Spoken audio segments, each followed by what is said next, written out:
Today is Monday, May 15, 2017. If you want to follow us on Twitter, please go to CATEX TV.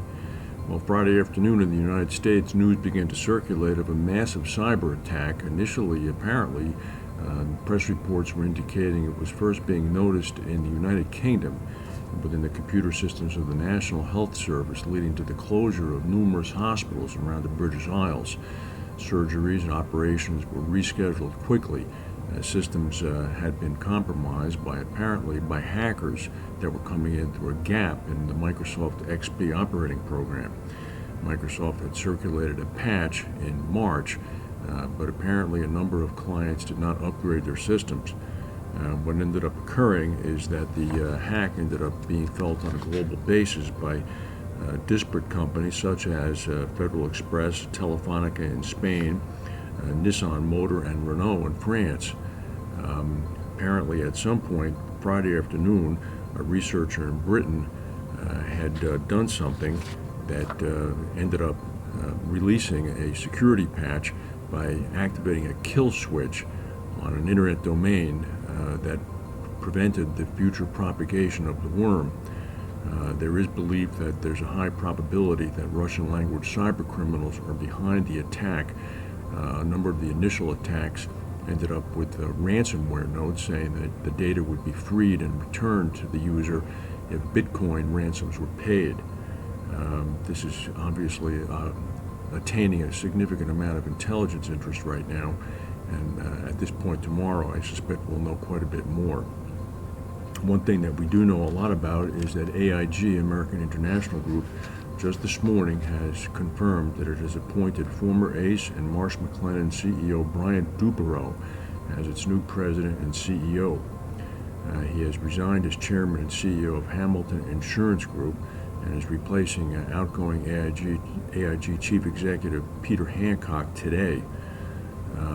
Alongside Duperreault's appointment, AIG announced the creation of a strategic partnership with Hamilton Insurance Group, which is the company that Duperreault founded and is leaving now to return to AIG.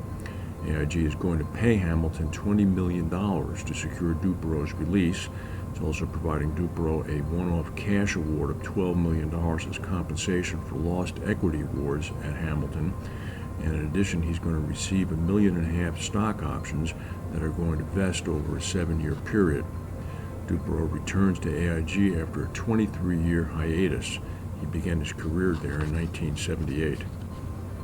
At least 2 people have been killed and almost 400 injured when a magnitude 5.7 earthquake struck North Khorasan in northeastern Iran yesterday. The quake killed several members of a family in the town of Pishkwale, a farming region close to the Turkmenistan border. The USGS said that numerous aftershocks occurred. Power outages, and state TV report that the quake damaged a number of buildings, and villagers were instructed to sleep outside for the next 2 nights for fear of aftershocks. An Indian seafarer has been killed and 3 others injured in an explosion on a ship at the Al Hamira port in Dubai. A tweet from the Indian mission in Dubai said that the Indian seafarer died in the explosion. 2 of the injured people have been shipped to the Mafraq Hospital in Abu Dhabi. The vessel was transporting diesel fuel from the United Arab Emirates to a foreign destination, but firefighters prevented the fire from spreading to adjacent ships. 21 workers or sailors were on the ship. A state of emergency has been declared in the capital of Yemen, in Sanaa, after an outbreak of cholera has killed dozens of people. Hospitals in the city, which are controlled by Houthi rebels, are crowded with cholera patients. Red Cross is saying that the suspected number of cases in Yemen has now tripled to about 9,000. 2/3 of the population do not have access to safe drinking water, which is frequently a cause of cholera.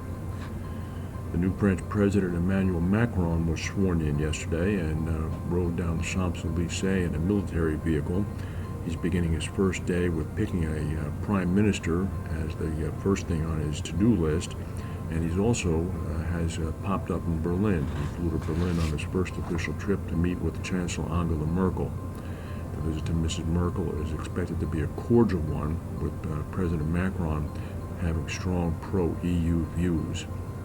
Over the weekend, North Korea sent off another ICBM missile. This one flew about 450 miles until it crashed into the ocean.